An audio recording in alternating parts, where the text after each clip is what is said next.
जो आदिवासी हिंदू बने हैं, जो आदिवासी ईसाई बने हैं, जो आदिवासी मुस्लिम बन गए हैं, जो आदिवासी सुविधाओं के अभाव के कारण कोई और धर्म अपना चुके हैं, उन्हें अपने मूल धर्म में वापस आना चाहिए। अगर जो जा चुके हैं और वो वापस नहीं आना चाहते, वाकई में डिलिस्टिंग उन लोगों की होनी चाहिए। मतलब टोटल मिला के मानते हो कि आदिवासी हिंदू नहीं है, नहीं, आदिवासी अपने आप में एक अलग धर्म है। अलग धर्म है। विधायक शांता देवी के अब तक के कार्यकाल को आप किस दृष्टि से देखते हैं? विफल। जो अगर आगे से कोई लेटर आ रहा है तो उसको खुद पढ़ सके, खुद समझ सके और खुद जवाब दे सके। कहीं और पूछ करके कहीं और मतलब चीजें उसके चला लिए एक करके आदमी को नौकरी पे रखने की आवश्यकता नहीं। नौकरी पे रखने की आवश्यकता नहीं है। और शिक्षा के स्तर में तो उन्होंने कहीं किसी स्कूल में जाकर के ये नहीं देखा होगा कि 12वीं तक स्कूल है, 10वीं तक स्कूल है, उसके अंदर कितने टीचर है, आज तक नहीं देखा, क्योंकि वो खुद अशिक्षित है तो थोड़ा उनको नहीं ध्यान है और दूसरे लोग उनको चलाने का काम कर रहे हैं। मैं जिस इलाके से आता हूँ वहां पर जनता आज चलने के लिए उनको एक पगडंडी जैसा रोड तक नहीं है। दूसरी सुविधाओं का तो अभाव है ही सही वहां पर।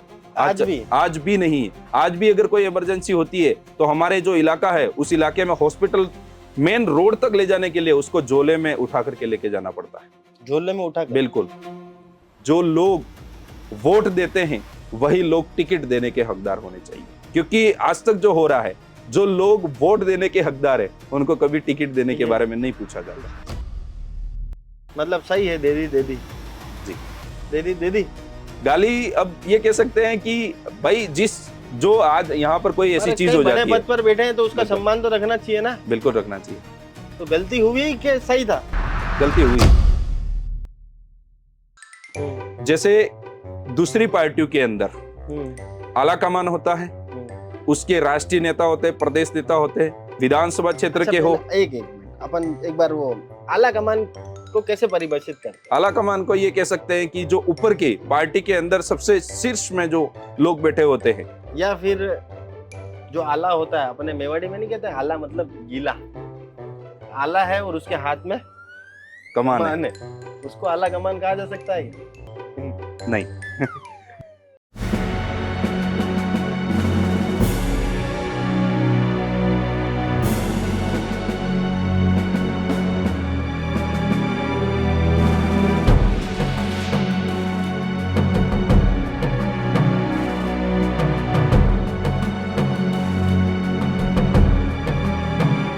नमस्कार, मैं मयूर और आप देख रहे हैं द अलबेला शो। हम सभी ने छावा मूवी जरूर देखी होगी और उसकी फिल्म में कुछ पंक्तियां हैं जो आप सभी ने जरूर सुनी होगी कि मन के जीते जीत है, मन के हारे हार, हार गए जो बिन लड़े उन पर है धिक्कार। जी हाँ, जब भी इन पंक्तियों को सुनता हूं तो एक युवा नेता का चित्रण मेरे दिलो दिमाग में जरूर आता है, और वो युवा नेता कोई और नहीं, सलूम्बर से भारत आदिवासी पार्टी के प्रत्याशी रहे जितेश कटारा उर्फ जीतू कटारा। तो बिना समय गवाए जीतू जी का स्वागत करते हैं। जीतू जी, सबसे पहले चैनल पे बहुत बहुत स्वागत है। सबसे पहले आपके चैनल को धन्यवाद, और आपके चैनल के माध्यम से पूरी सलूम्बर क्षेत्र की जनता को मेरी ओर से धन्यवाद, आभार जोहार जी। सबसे पहले जीतू जी आपसे पूछना चाहते हैं कि भाई उपचुनाव में जो आपका प्रदर्शन रहा, आप 21 राउंड तक बढ़त में थे, फिर आखिरी राउंड में आप हार गए। आपकी नजर में आप कहां हारे?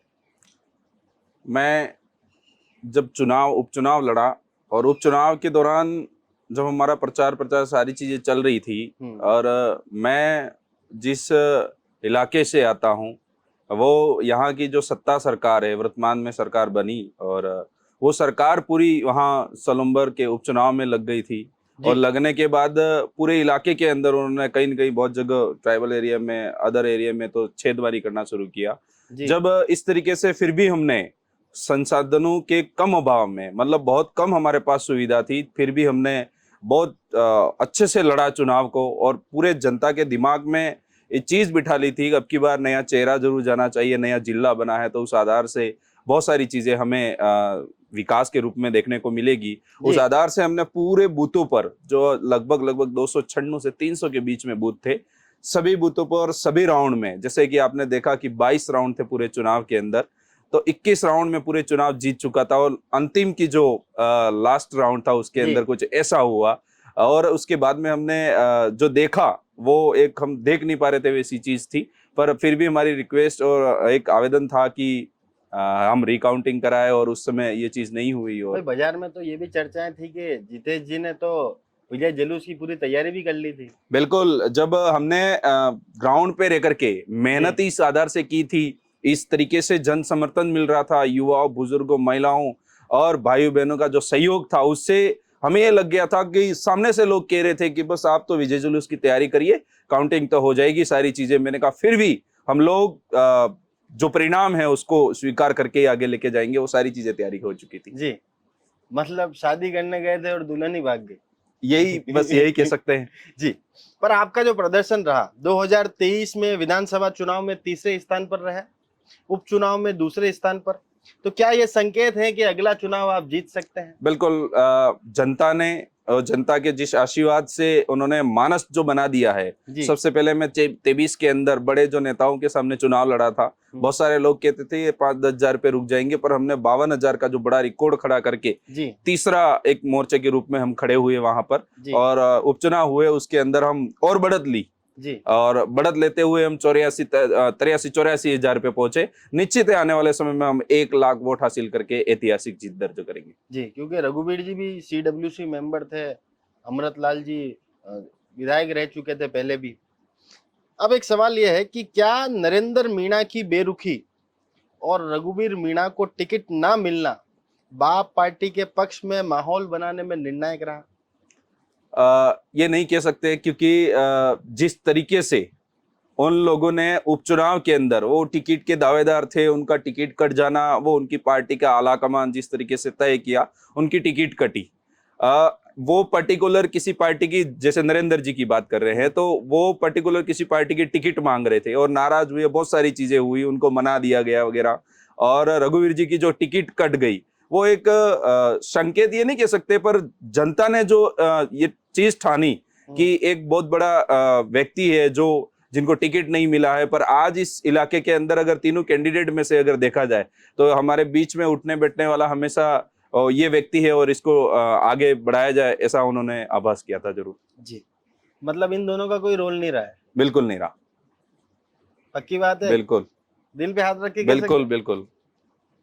लोगों का आरोप है कि बाप पार्टी अब अपने मूल मुद्दों आदिवासी हक, जमीन, शिक्षा को भूल चुकी है। आप क्या कहेंगे? जिस दिन से भारत आदिवासी पार्टी का आगाज हुआ है, बना है, उसका एक संविधान बना है, जो जिसके अंदर बहुत सारे संविधान की लीडर। बात तो करो ही मत आप।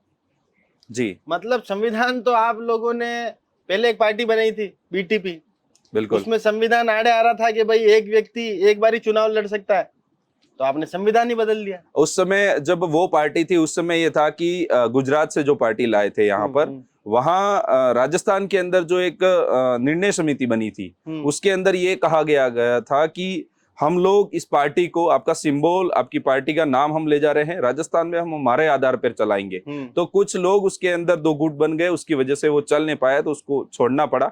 जब भारत आदिवासी पार्टी बनी तो उसका एक विधान बना, ये कहा गया कि हम लोग जो पार्टी बना रहे हैं, किस आधार से, क्या हमारा विजन रहेगा, क्या हमारा मिशन रहेगा, उस मूल मिशन के आधार पर आज जैसे जो बैकफुट पे हमारे साथ में काम कर रहे हैं, सहयोग में है, जो आदिवासी परिवार विचारधारा है, वो जो कोई न संगठन है, उसके अंदर ये सीधा सा है कि हम लोग जनजागरण करने का काम कर रहे हैं।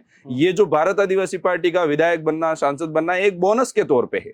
जनजागरण हुआ, जनजागरण होने के बाद में लोग जुड़े। अब लोग जुड़े तो क्या मतलब करना चाहिए, राजनीति करना कोई मकसद नहीं है, मूल मकसद नहीं था। तो फिर ये जो आप लोग अब अपने मुद्दे भूलते जा रहे हो, जो जनता का आरोप है, उस पर क्या कहना है? मतलब आदिवासी हक की बात करना, जी, जल, जमीन और जंगल की बात करना, ये जी। सारी चीजें आदि भूलते जा रहे हैं आप। आज जो जिस क्षेत्र से जो विधायक बने हैं, सांसद बने हैं और जो बनने वाले हैं, वो उन्हीं मुद्दों पर काम कर रहे हैं, जनता के हक अधिकारों के ऊपर ही बात कर रहे हैं। ये कुछ लोग हैं जो जनता आरोप लगा सकती है कि कुछ चीजें जो होती है विपक्ष में होने के बावजूद भी अगर नहीं हो पाती है, तो आने वाले समय में निरंतर उसके ऊपर हम प्रयासरत हैं और आगे जाकर के हम काम करेंगे। बिल्कुल ठीक बात। उदयपुर के सांसद मन्ना लाल जी रावत कई बार बाप पार्टी पर सवाल उठाते हैं, उनके बयानों को आप किस तरह से देखते हैं? मैं ये कहना चाहूंगा कि ठीक है, किसी पार्टी का लीडर होता है तो वो उनकी पार्टी के ही गुणगान गाएंगे और दूसरी जो पार्टी होती है उनके लिए विरोध लगती है और गलत लगती है। मैं ये कहना चाहूंगा कि वो सांसद के रूप में जीते हैं तो मेरा ये कहना है उनको, विशेष करके क्षेत्र की जो जनता है, क्षेत्र के जो मुद्दे हैं उन मुद्दों के ऊपर बात करनी चाहिए, न कि आप सीधा, आपको कटाक्ष करने का है आप कर सकते हैं, पर ऐसा ही नहीं।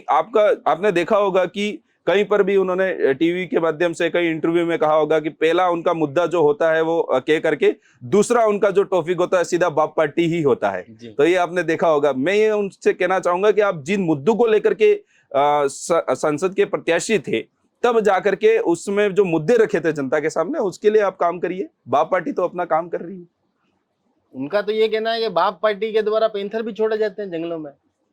अब ये उनको ये लग रहा है कि तीसरे मोर्चे को किस तरीके से खत्म किया जाए जी, किस तरीके से उसको दबाया जाए, किस तरीके से अनगढ़ तरीके से उनके ऊपर आरोप लगाया जाए, उनको तोड़ा जाए, ये उनकी पॉलिसी है। अब ये मैं आपसे जानना चाहूंगा कि क्या कांग्रेस बीजेपी थी उस समय इस इलाके के अंदर पैंथर नहीं थे क्या?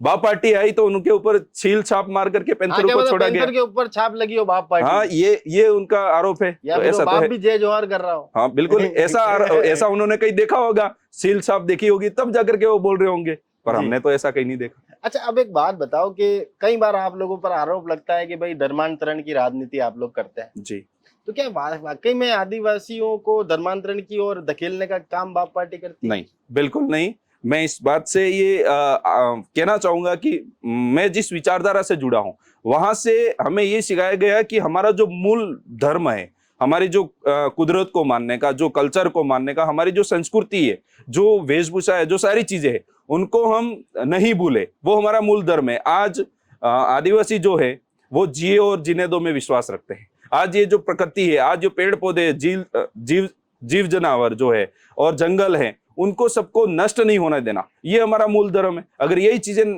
खत्म हो गई तो आज आदिवासी जंगलों में रह रहा है, वो खत्म हो जाएगा। मैं ये कहना चाहूंगा कि धर्मांतरण की जो चीजें कही जा रही है, मैं ये कह रहा हूं कि हमारा पूर्ण रूप से आज इस चैनल के माध्यम से भी कहना चाहूंगा, इन्होंने एक पहले समय में डीलिस्टिंग का एक मुद्दा चलाया गया था, जिसके ऊपर मैं आना चाहूंगा। मैं ये कहना चाह रहा हूं एक ही लाइन के अंदर, जो आदिवासी हिंदू बने हैं, जो आदिवासी ईसाई बने हैं, जो आदिवासी मुस्लिम बन गए हैं, जो आदिवासी सुविधाओं के अभाव के कारण कोई और धर्म अपना चुके हैं, उन्हें अपने मूल धर्म में वापस आना चाहिए। अगर जो जा चुके हैं और वो वापस नहीं आना चाहते, वाकई में डिलिस्टिंग उन लोगों की होनी चाहिए। अच्छा जी, आऊंगा, उस प्रश्न पे भी आऊंगा, पर उससे पहले आपसे एक सवाल पूछना है कि क्या आपको लगता है कि बाप पार्टी अब कांग्रेस या भाजपा के विकल्प के रूप में मजबूती से उभर रही है, या अभी भी कुछ संघर्ष बाकी? संघर्ष जब से शुरुआत किया है तब से संघर्ष कर ही रहे हैं, पर आने वाले समय में भी हम ये कह सकते हैं कि वहां जिस आधार को लेकर के खड़े हुए, क्योंकि कांग्रेस हमारे लिए काम नहीं कर सकती, बीजेपी आज इतने समय से सत्ता में फिर भी नहीं कर पा रही है, तो जायज है कि जनता के लिए तीसरे विकल्प के रूप में भारत आदिवासी पार्टी उभर करके सामने आ रही। आप स्वयं भी भील विद्यार्थी मोर्चे से आए हैं, आपके अनुभव में राजनीति में शिक्षा की कितनी भूमिका होती है? और ये सवाल बहुत लाजमी है सलूम्बर वासी होने के नाते। बिल्कुल, और सलूम्बर में विधायक प्रत्याशी होने के नाते। बिल्कुल, मैं ये कहना चाहूंगा कि जिस तरीके से राजनीति के अंदर शिक्षा का जो महत्व है वो बहुत महत्वपूर्ण है। महत्वपूर्ण इस आधार से है कि मैं भी उसी फील्ड से और वहीं से जुड़ करके आया हूँ। सबसे पहले मेरी शिक्षा हुई, शिक्षा होने के बाद में जब कॉलेज लाइफ में आए तो हम भील प्रदेश विद्यार्थी मोर्चा से जुड़ने के बाद में वहां पर कितने सारे चुनाव कराए और वो लोग जीते भी सही। और उन स्टूडेंट के दिमाग में ये चीज हुई कि हमारे सामने एक ऐसा व्यक्ति, हमारा प्रतिनिधित्व ऐसा व्यक्ति करे जो अगर आगे से कोई लेटर आ रहा है तो उसको खुद पढ़ सके, खुद समझ सके और खुद जवाब दे सके, कहीं और पूछ करके कहीं और चीजें चला करके। आदमी को नौकरी पे रखने की आवश्यकता नहीं, नौकरी पे रखने की आवश्यकता नहीं है। ये चीज जो पहले होती थी उनके लिए अलग सारी चीजें रखी जाती थी, लेटर पढ़ने वाला, लेटर लिखने वाला, अलग अलग चीजें करी जा रही थी। तो उसके लिए वो पैसा किसका लग रहा था? वो जनता का ही पैसा लग रहा था। हमने ये सोचा कि खुद काम हम खुद कर सके, ऐसा प्रतिनिधित्व आगे खड़ा करना है। जी, अब मैं आपके मुद्दे पर आता हूँ। आदिवासी समुदाय को लेकर एक सवाल जो है वो बार बार उठता है, और एक बड़ा सवाल है कि भाई आदिवासी हिंदू है या नहीं। आप क्या मानते हैं? आदिवासी आदिवासी है। आदिवासी हिंदू इसीलिए नहीं है क्योंकि हिंदू धर्म जो है उनके कुछ रीति रिवाज, पूजा पद्धति, उनकी संस्कृति, उनकी सारी चीजें आदिवासियों से थोड़ा हट करके कैसे अलग हटके है। बताओ? आज मैं ये कह सकता हूँ कि आज आप किन चीजों की पूजा करते हो? प्रकृति पूजा, प्रकृति पूजा करते हो। बिल्कुल। प्रकृति में क्या है? जल शामिल है, जल शामिल है, वायु शामिल है, वायु शामिल है, बिल्कुल, पेड़ पौधे शामिल पेड़ है, पौधे भी शामिल है, सूरज शामिल है। सूरज शामिल है, तो इनकी चंद्रमा शामिल पूजा है, तो हिंदू धर्म में भी होती है। बिल्कुल होती है। सूर्य देवता की पूजा होती मैं है, यही कह रहा हूँ कि कुछ जल देवता समानांतर की है पूजा होती है, जी, वृक्षों की पूजा होती है, बिल्कुल होती है, और हम तो ये मानते हैं कि भाई हर चीज के अंदर भगवान का अस्तित्व है। बिल्कुल है। पर तो फिर एक चीज अलग ये कैसे? एक कही जाती है कि निश्चित एक मूर्ति स्थापित करो और उसी मूर्ति को मानो, उसके आसपास उसकी वजह से, उस मूर्ति की वजह से अगर कोई वहां का पर्यावरण विस्थापित हो रहा है, वहां का कोई जीव जानवर विस्थापित हो रहा है, तो वहां तो वो भगवान की चीजें मुझे नहीं एक हो। बात बता, आज अपन यहाँ बैठे हुए हैं, जी, यहाँ से यहाँ का पर्यावरण कैसे डिस्टर्ब हो सकता है? यहाँ से हम लोग अगर कुछ और करने जाएंगे, यहाँ अगर चलो ठीक तो है, बड़ी मूर्ति क्या करती है वहां पर? मूर्ति कुछ नहीं करती, पर जिस चीज को बिठाने के लिए वहां जो उनके खोद खुदाई हो रही है, वो चीज तो गलत है। एक मूर्ति तो आस्था की हो सकती है ना, कोई बिल्कुल। मैंने मेरे प्रभु को इस रूप में देखना चाहता हूँ, बिल्कुल, तो मान तो उन्हीं चीजों को रहे ना। बस जरूर। मैं मेरे प्रभु को उस रूप में देख रहा हूँ, इसलिए मैं उनकी पूजा कर रहा हूँ। हमें एक विचार अनुसार चलना चाहिए। आज भारत देश, इस धरती पे बहुत सारे लोग हैं। अगर हर एक के दिमाग में ये आ गया कि मेरे को इस भगवान के अनुरूप ही मुझे भगवान के रूप में देखना है, तो बहुत सारी मूर्तियां लग जाएगी, फिर यहाँ की दूसरी चीजें कहाँ चली गई? हम जिस चीज से आज जिंदा है, आज आप और हम, यहाँ जो ऑक्सीजन है उसकी वजह से जिंदा है, तो सबसे पहला भगवान तो हमारा वही हुआ। तो आपके घर में किसी भी देवी देवता की तस्वीर या फोटो है कि नहीं? पुरखों की है, पुरखों की। बिल्कुल। कभी कोई देवी देवता का फोटो अपने घर में नहीं, नहीं हमारे जो कुल माता ही है, कुल देवी है, दराल माता जो है, उनकी भी है फोटो। रखा? जो एक सिरा है, वो उसका कोई रूपांतरण नहीं है, उसका कोई आकृति नहीं है। तो फिर मूर्ति या फोटो कैसे बनाएंगे? उसका सिरा है, जिस तरीके से वो बना हुआ है उसी आधार से उनको लगा रखा है, बस। अच्छा। पत्थर है, तो बिल्कुल। मतलब टोटल मिला के मानते हो कि आदिवासी हिंदू नहीं है, नहीं? आदिवासी अपने आप में एक अलग धर्म है। अलग धर्म है। जिस तरीके से पूर्व में धर्म था, वो चीजें कॉलम हटा करके अभी अदर करके रखा है। जिस तो क्या अब नए सिरे से मांग उठाएंगे कि भाई धर्म के कॉलम में अब एक आदिवासी कॉलम भी दिया जाए? बिल्कुल देना चाहिए, बिल्कुल मांग उठाएंगे, और मांग है अभी क्या हमारी। बढ़ते हैं आप लोग उसमें? अभी अदर बढ़ते हैं, उसमें अन्य में आता है, अच्छा, जिसका कोई वो नहीं है, गिनती नहीं है। चलिए। विधायक शांता देवी के अब तक के कार्यकाल को आप किस दृष्टि से देखते हैं? सफल, औसत या विफल? विफल। उसका उदाहरण भी देना। उदाहरण ये है कि जिस तरीके से मैं तो असंतुष्ट हुई ही सही, क्योंकि विपक्ष में हो तो जायज है, पर आज वहां पर बहुत सारी जो जनता है, SC ST OBC minority general, जितने भी वर्ग के लोग रह रहे हैं, वो सारे असंतुष्ट है। असंतुष्ट इस बात से हैं कि हमारी कोई भी बात को लेकर के, कोई भी मांग को लेकर के हम उनके पास जाते, चेहरा तो वो है, विधायक तो वो है, कुर्सी पे तो वो बैठते हैं, सदन में वो बैठते हैं, हम उनको ही देंगे, और देने के बाद वो जस्ट लेटर किसी और को पकड़ाते हैं। वहीं से उन जनता की जो उम्मीद है वो टूट जाती है कि जब खुद ही नहीं देख रहे हैं, तो हमारी मांग को दूसरा तो कौन कुछ पकड़ेगा? मजबूरियां है ना, वो देख नहीं सकते उस चीज को। वो तो आज सबसे बड़ी समस्या यही तो है। आज जनता का अगर एक पर जिसको आपका वोट काम दिया, होता है कि नहीं होता है? काम नहीं होता, बिल्कुल भी नहीं। काम नहीं क्यों? बहुत जगह देखा है कि रोड जो है, जो स्कूलें हैं, जो ग्रामीण इलाकों के अंदर जो रोड है, आज उनकी वही हालत है। और शिक्षा के स्तर में तो उन्होंने कई किसी स्कूल में जाकर के ये नहीं देखा होगा कि 12वीं तक स्कूल है, 10वीं तक स्कूल है, उसके अंदर कितने टीचर है, आज तक नहीं देखा, क्योंकि वो खुद अशिक्षित है, तो थोड़ा उनको नहीं ध्यान है, और दूसरे लोग उनको चलाने का काम कर रहे हैं। जी जी, मतलब कोई व्यक्ति अशिक्षित होता है तो आसपास का जो ऑरा बना होता है, बिल्कुल, वो उनको चलाने का प्रयास करता है, बिल्कुल। बनिस्पत के वो खुद का सोच समझ के चल सके। जी, सलूमवर की आम जनता आज भी पानी, सड़क, शिक्षा, इलाज जैसी मूलभूत सुविधाओं की जरूरतों से जूझ रही है। आप इसके लिए किसको जिम्मेदार मानते आज इस इलाके के अंदर जितने भी प्रतिनिधित्व तैयार होकर के सदन में गया, हैं? उन लोगों ने जिस चुनाव के दौरान जिन मुद्दों को लेकर के क्षेत्र में गए, वापस जीतने के बाद जनता ने उनको जिता दिया, एक आस लगी जनता को कि ये हमारा काम करेंगे।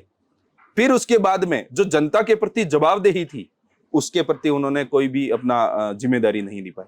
उसकी वजह से वो वापस नहीं गए। और नहीं जाने के बाद में आज मैं जिस इलाके से आता हूं, वहां पर जनता आज चलने के लिए उनको एक पगडंडी जैसा रोड तक नहीं है। दूसरी सुविधाओं का तो अभाव है ही सही वहां पर। आज भी नहीं है। आज भी अगर कोई इमरजेंसी होती है तो हमारे जो इलाका है उस इलाके में हॉस्पिटल मेन रोड तक ले जाने के लिए उसको झोले में उठा करके लेके जाना पड़ता है। झोले में उठा कर? बिल्कुल। ऐसी कई सारी स्थिति और कई सारे अखबारों के अंदर ये चीजें आ रखी है और हम उस स्थिति को वाकई में आंखों से देखी हुई है हमने जी। अब एक बात बताओ कि सराड़ा कॉलेज और सलूम्बर कॉलेज में नामांकन को लेकर विवाद हो रहा है, क्या ये मामला शिक्षा का है या राजनीति का? राजनीति का। शिक्षा को, मंदिर को तो कम से कम राजनीति से दूर रखा जाना चाहिए। बिल्कुल। मैं ये कहना चाहूंगा कि अभी जैसे जिस तरीके से राजस्थान सरकार, पूर्व की सरकार थी, उन्होंने अपने दिवंगत जो विधायक थे, किसी वजह से उनकी मृत्यु होगी, किस आधार से होगी, तो कांग्रेस सरकार में बहुत सारे विधायकों के नाम से कॉलेज बना दिए गए, स्कूल कई जगह वो कर दिए गए।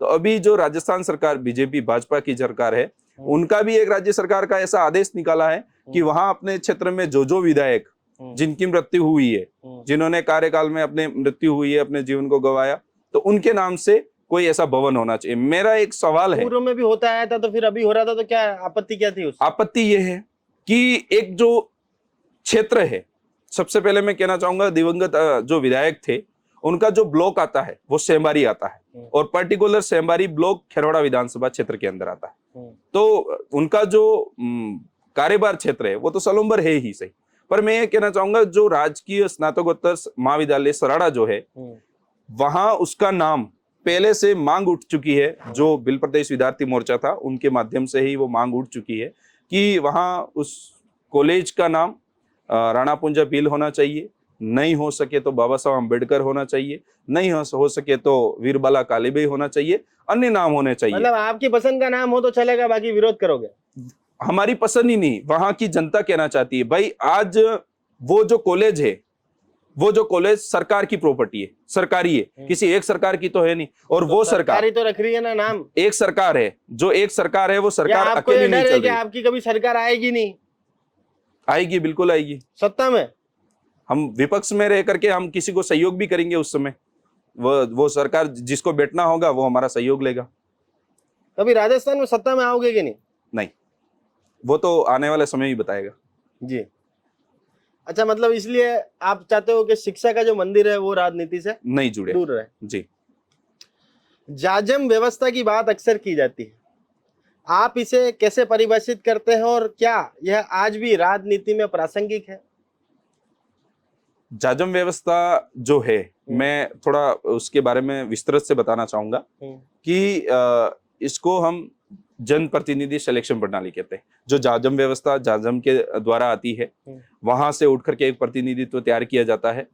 जैसे दूसरी पार्टियों के अंदर आला कमान होता है, उसके राष्ट्रीय नेता होते हैं, प्रदेश नेता होते हैं, उसके विधानसभा क्षेत्र के हो। एक मिनट, अपन एक बार वो आला कमान को कैसे परिभाषित करते हैं? आला कमान को ये कह सकते हैं कि जो ऊपर के पार्टी के अंदर सबसे शीर्ष में जो लोग बैठे होते हैं, उन लोगों को हम कह सकते हैं। या फिर जो आला होता है, अपने मेवाड़ी में नहीं कहते आला मतलब गीला, आला है और उसके हाथ में कमान है, उसको आला कमान कहा जा सकता है क्या? नहीं वो ऊपरी लेवल के जो शीर्ष नेतृत्व जो है वो उसके आधार पर उन्हें नहीं पता है कि उस क्षेत्र में किस लीडर और कैसा लीडर होना चाहिए। भले अगर वहां पर परिवारवाद चल रहा है, वहां अगर वंशवाद चल रहा है तो चलने दिया जाए, भले उसको जनता नकार चुकी है, फिर भी आला कमान उनको टिकट दे रहा है। वो एक वहां का सिस्टम है। दूसरी पार्टी के अंदर, भारत आदिवासी पार्टी के अंदर जिस तरीके से मेरा सिलेक्शन हुआ है, मैं भली बातें उससे वाकिफ हूं। हमारे क्षेत्र के अंदर गांव एकीकरण समिति बनी होती है, ब्लॉक एकीकरण समिति बनी होती है। उसके अंदर प्रत्येक पंचायत से 10-10 व्यक्ति, जो वार्ड से हो सकते हैं, जो रेवेन्यू गांव से हो सकते हैं, वो सारे लोग सेलेक्ट होकर के एक ब्लॉक के तौर पे आते हैं।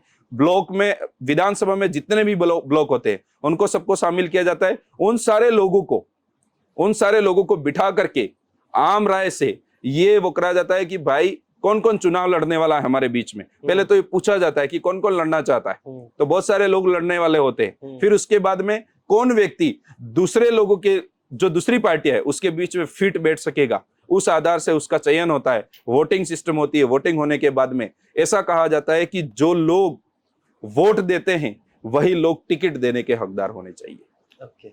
क्योंकि आज तक जो हो रहा है, जो लोग वोट देने के हकदार है उनको कभी टिकट देने के बारे में नहीं पूछा जाता। अच्छा, अब एक बात बताओ कि भाई दक्षिणी राजस्थान और उत्तरी राजस्थान में जो हमेशा एक विवाद छिड़ा रहता है मीणाओं को लेकर कि भाई ये मीणा अलग है, वो मीणा अलग है, आपकी नजर में क्या है? वो अलग है या एक ही है? अलग है। कैसे अलग? वो हम लोग जो हैं आज, उस समय से जब रजवाड़ी राज था उससे पहले से हमारे जो राजा थे कई सारे ऐसे इलाकों में बचे हुए थे, पर हमारा जो इलाका है वो पूरा भील मीणाओं से, और वो जो लोग हैं वो मीणा है, जिनको वो उनके रीति रिवाज, उनकी सारी चीजें, उनके क्षेत्र, सारी चीजें अलग बटी हुई है। पर ये कह सकते हैं कि अपने आप में वो लोग हमसे ऊपर समझते हैं। शिक्षा के क्षेत्र में जागरूकता है ना, अपने से शिक्षा ज्यादा है, इस आधार से जमीन जायदाद ज्यादा है, पैसा, सारी चीजें ज्यादा है, तो उस आधार से वो तो बट ऑब्वियस बात है, कोई शिक्षित होगा तो वो धीरे धीरे नौकरी भी लगा होगा तो उसने अपने परिवार को, सब जनों को सक्षम करा होगा। बिल्कुल। तो ये शिक्षा का डिफरेंस है या वाकई में उनके वेशभूषा में, उनके रहन सहन में, उनकी पूजा पद्धति में, सारी चीजों में डिफरेंस? रहन सहन कुछ के अंदर, पूजा पद्धति के अंदर भी, और जो शिक्षा के अंदर उस आधार से उनका डिफरेंट है। ये डिफरेंस जी। है। तो क्या यहाँ के नेताओं को, वहां के लोगों को, वहां के मीणाओं को गाली देने का अधिकार है? नहीं। तो कांति भाई का एक वीडियो प्राप्त हुआ जिसमें वो मीणाओं को गाली देते हुए दिख रहे हैं, उनका आपकी क्या प्रतिक्रिया? जो वहां पर कोई विवाद हुआ था किसी बात को लेकर के, जमीन का कोई मामला था, तो वहाँ वो मीणा जो थे वो अधिकारी थे और वहाँ के उनके आसपास के लोग थे। तो वहाँ शिकायत पहुंचने पर कांति भाई गए, और जाने के बाद में उन्होंने कहा वो चीज, जिस तरीके से कहा, वो एक गाली गलौज नहीं कह सकते, क्योंकि हमारे क्षेत्र के अंदर तो ऐसी बहुत सारी भाषाएं वो बोल सकते हैं। उस वीडियो को सही ढंग से देखा नहीं या सुना नहीं, उसमें जिस तरह की भाषा का उपयोग किया गया था उसे टेक्निकल भाषा में गाली कहा जाता है। गाली कहा जाता है, पर जिस तरीके से बोला, पर जिस व्यक्ति के ऊपर जो शोषण हो रहा था उस चीज को नहीं देख पाए, उस आधार से उनके मुंह से जो गाली निकली। मतलब सही है, दे दी जी, दे दी गाली। अब ये कह सकते हैं कि भाई जो आज यहाँ पर कोई ऐसी चीज हो जाती है, पद पर बैठे हैं तो उसका सम्मान तो रखना चाहिए ना। बिल्कुल रखना चाहिए। तो गलती हुई कि सही था? गलती हुई। अब नहीं होगी। ठीक। अगर भविष्य में आपको मौका मिलता है तो सलूमवर के लिए आपकी प्राथमिकताएं क्या होगी? शिक्षा। बस एक ही प्राथमिकता शिक्षा है सबसे पहली। उसके बाद में वहां जो आज भी ऐसे इलाके हैं जहां ये मूलभूत जो सुविधा है, वो पगडंडी वाली सड़क और वहां उठा के लाते हैं। जी, और वहां आज भी लाइट की सुविधा नहीं है। आज भी लोग चिमनी से लाइट नहीं पहुंची आज तक, ऐसे भी इलाके हैं वहां पर। तो फिर जीतेश जी, अपन मुख्य विपक्ष तो आप ही हो जी, तो अपन कर क्या रहे हैं वहां के लिए? वहां के लिए बहुत जगह, अभी भी हाल में हमने एक बड़ा ज्ञापन दिया था जिसके अंदर भी ये चीजें कही गई कि वहां जो नेता आए थे, जो लोग वोट लेकर के चले गए, और वो लोग आज उसी असुविधाओं के अंदर है, उनके लिए आज भी ज्ञापन के माध्यम से आवाज उठाई। तो लोगों का स्टेटमेंट मीडिया में आ जाने के बाद में ये कहा गया कि उसके लिए प्रक्रिया जारी है और उसके लिए काम किया जा रहा है। ऐसा बता करके वो ठीक है, उस बात को टाल दिया जाता है। मतलब शिक्षा के ऊपर खासा बिल्कुल ध्यान रहेगा। जी, शिक्षा के ऊपर अगर सबसे ज्यादा ध्यान रहेगा तो एक व्यक्ति शिक्षित हो जाएगा, तो आज मेरे लिए क्या कमी है वो सारी चीजों को समझ सकेगा और उसके लिए वो लड़ने के लिए तैयार हो जाएगा, प्रयास करेगा, लड़ेगा। बिल्कुल आपके जैसे 2 चुनाव लड़ेगा। बिल्कुल पक्की बात है जी। अच्छा, अब मुझे एक बात बताओ कि भाई शिक्षा का आपका स्तर क्या है, कहाँ तक शिक्षित है? सबसे पहले मैंने 12th किया, उसके बाद में कॉलेज MLSU से किया, उसके बाद में MA किया हिंदी से, और अभी हाल ही में मेरा LLB चल रहा है और 2nd ईयर अभी। LLB सेकंड ईयर, जी मतलब थोड़े दिन वकील साहब बन जाओगे। बिल्कुल, वाह यार, अब तो केस वेस का भी वहाँ तो खुद ही निपट सारी चीजें खुद ही निपटेंगे। आपराधिक मुकदमा दर्ज तो नहीं है आज तक? है जी, कई राज सारे। क्या रे बाधा का हाँ, राजकारी बाधा का जो आम एक जनसेवक नेता के। का मतलब ये तो सर्टिफिकेट है नेता का बनने बिल्कुल। का। अच्छा, आप एक बात बताओ कि भाई 2 बार तो चुनाव लड़ लिया एमएलए का, जी आज चैनल के माध्यम से एमएलए की फुल फॉर्म बतानी, जी, बताएं। Member of legislative assembly. वाह यार जितेश जी, यार तुमने तो एक सर्टिफिकेट और प्राप्त कर लिया है। अच्छा, अब एक बात बताओ कि क्या आपको लगता है कि युवा नेतृत्व के बिना आदिवासी क्षेत्र की राजनीति ठहर गई है? जी बिल्कुल। क्योंकि जिस तरह से बार बार एक ही परिवार के सदस्यों को मौका देना, जो जीत रहे हैं वही जीतते आ रहे हैं, जी, मतलब एक वो गढ़ सा बन गया गढ़ लोगों सा का। बन गया। ऐसे में वहां की राजनीति पूरी ठहर गई है, क्योंकि ना तो कोई बदलाव हो रहा है ना कोई विकास हो रहा। भाई विकास कब होगा? आज अगर मैं किसी चीज से असंतुष्ट हूँ तो मैं उसमें कुछ नयापन करूंगा, तब जाके तो मैं संतुष्ट होऊंगा। बिल्कुल। वो उसी ढर्रे पे चल रहे हैं, वहां सुबह से शाम हो रही है, शाम से रात हो रही है, रात से वापस सुबह हो रही है। जी, तो उसके लिए क्या युवाओं का दखल होना चाहिए राजनीति में, होना युवाओं को चाहिए। प्राथमिकता मिलनी चाहिए, बिल्कुल मिलना क्योंकि आप चाहिए। स्वयं युवा हैं जी और बहुत ज्यादा उम्र नहीं है। और हो सकता था कि इस बार अगर वो एक राउंड का दाव और खिल जाता तो हम विधायक जी से बात कर रहे हो। जी बिल्कुल। जी तो मेरा ये कहना है कि जिस तरीके से राजनीति के अंदर एक युवाओं का जो नहीं होना और राजनीति, अच्छी राजनीति जो ठहर सी गई है, वो क्यों हो रहा है? क्योंकि दूसरी पार्टियों के अंदर देखा गया है कि वंशवाद और परिवारवाद ज्यादा चलाया हुआ होता है और क्षेत्रवाद भी विशेष होता है। क्या होता है कि एक विधायक जी जिस इलाके से आते हैं वो 5-5 बार राज कर रहे हैं, कई 3-3 बार राज कर रहे हैं, तो वहां के जो मूलभूत जो सुविधा है वो गांव तो उभर गया, वो इलाका तो उभर गया।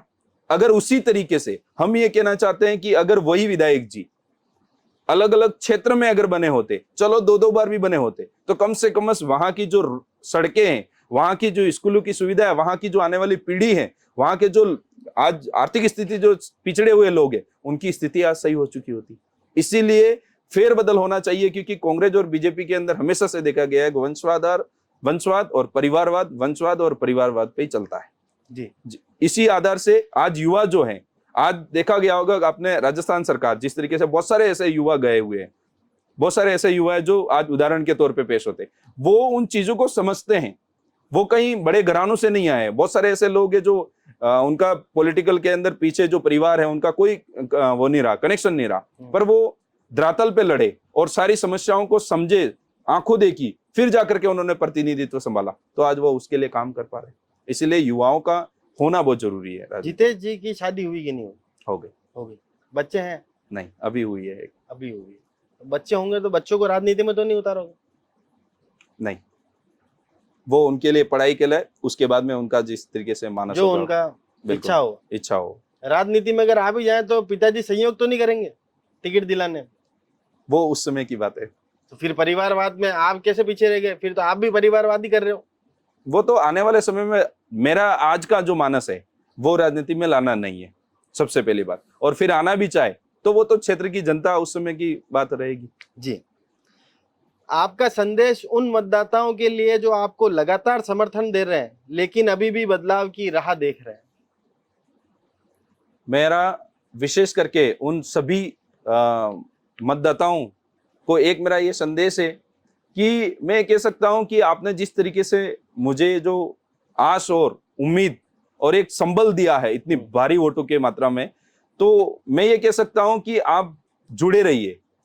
आज ये हमने जो बहुत बड़ी राजनीति को जिनके घरों में आज पीढ़ियां हो गई है, उस राजनीति को हमने खत्म करने की सोच की है, तो 1-2 सालों में तो नहीं हो जाएगी। इसीलिए आने वाले समय में आप सारे लोग इस तरीके से ही जुड़े रहें और जो भी समस्या जिस भी तरीके से होती है हम मिलकर के उसका निराकरण करने की कोशिश करेंगे।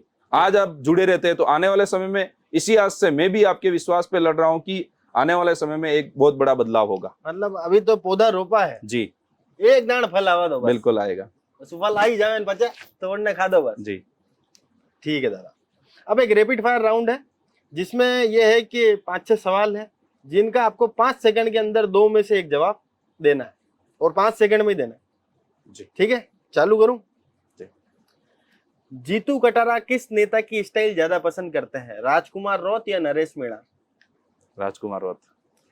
भविष्य में इन दोनों में से किसके सामने चुनाव लड़ना ज्यादा आसान, रघुवीर मीणा या शांता देवी? दोनों के सामने। दोनों, एक जवाब देना है। रघुवीर मीणा। उपचुनाव में प्रत्याशियों के चयन के बाद किसने सही से काम नहीं किया था, नरेंद्र मीणा या रघुवीर मीणा? रघुवीर मीणा। अच्छा, आप मुझे एक बात बता दो कि भविष्य में यदि पार्टी टिकट ना दे तो जिसको टिकट मिलेगा उसका साथ देंगे या खुद निर्दलीय चुनाव लड़ेंगे? जो जिसका टिकट मिलेगा उसी का साथ देंगे। जी। सलूमगढ़ जिला बनने का श्रेय किसको देना चाहते हैं, गहलोत सरकार को या जनता के द्वारा की जा रही लंबे समय की मांग को? जनता के द्वारा जो लंबे समय से मांग थी उस आधार पर। जी। बिल्कुल। इसलिए जिला बना, गहलोत जी। सरकार कोई लेना देना नहीं। उन्होंने बनाया, मांग थी तो बनाया। जी। तो ये थे जितेश जी कटारा, जिन्होंने आज स्पष्ट तरीके से हर बात का यहाँ पर उत्तर दिया। हर प्रश्न जो इनसे पूछा गया उसका दिल खोल के इन्होंने जवाब यहाँ पर दिया है। आपको ये कार्यक्रम कैसा लगा, आप भी कमेंट बॉक्स में अपनी राय जरूर बताइएगा। आपके क्षेत्र के हर मुद्दे को बड़ी बारीकी से उठाएंगे, क्योंकि ये है अलबेला राजस्थान। तो चैनल को लाइक सब्सक्राइब जरूर कीजिएगा और खबर को ज्यादा शेयर कीजिएगा। जय हिंद, जय भारत, जय मेवाड़, जय जोहार। मैं कुछ कहना चाह रहा था जी। मैं ये कहना चाह रहा था कि मेरी जो विधानसभा की जनता है और आसपास के जितने भी लोग हैं, विश्व आदिवासी दिवस की आपको सभी को हार्दिक शुभकामनाएं। और हाल ही में भाई बहन का त्योहार रक्षाबंधन, वलेव जो फसली उत्सव कहा जाता है, उसकी ओर से भी आपको सभी को हार्दिक शुभकामनाएं। आपका प्यार और आपका आपस जो संबंध है वो बना रहे। धन्यवाद, आभार, जोहार। जोहार।